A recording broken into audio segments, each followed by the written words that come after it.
Hey, I'm Jazz. This is WMVSMV. Can't do an S. TV. And today we're talking about fear. I am a fear fighter because I choose not to let fear drive my decisions and my journey. But there are some real things to be afraid of, especially, I think, for some people, you know, being in school during a global pandemic. That is, I don't understand how you wouldn't be scared of that. That is frightening. And if you think you're the only one, think on, because there are adults, the teachers, so many people are going to be afraid of this. So when fear hits, it can like immobilize you. It can be like bam, and you can't do anything, and you start getting in your own way. Like, I've got a dog who is always in the way. Okay, doesn't matter what's going on, he will stand underneath my feet no matter what's on it. He's always in the way. And sometimes I do that to myself, because when I get scared, I get in my own way.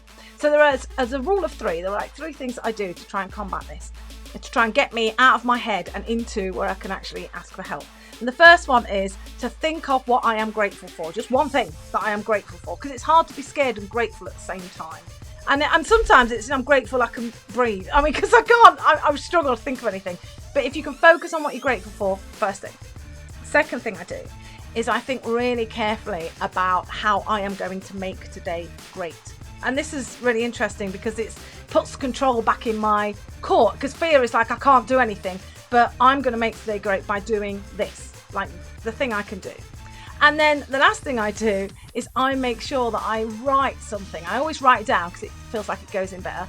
I am great because, and this is the one I find the hardest. I find it so hard because I feel like I'm not great sometimes, and I find it so hard. I can say this is what I'm grateful for. I can say this is what I'm going to do to be great, but I am already great. I find that tricky. But you know, the biggest thing with fear and the truth about you, this is why you're great, because you have faced bigger and hairier things than school closing and opening and exams being on and off, and you've faced bigger and hairier things than that, and you've survived. You're still standing. So for some people, this is the most difficult thing they've ever been through. And for others, you know, we've been through the same storm, but we've been in different boats, and some of our better boats to navigate. Well, you're in a position where navigating chaos is something that you've done a lot. So you can choose to give in to fear, or you can choose to dance with it.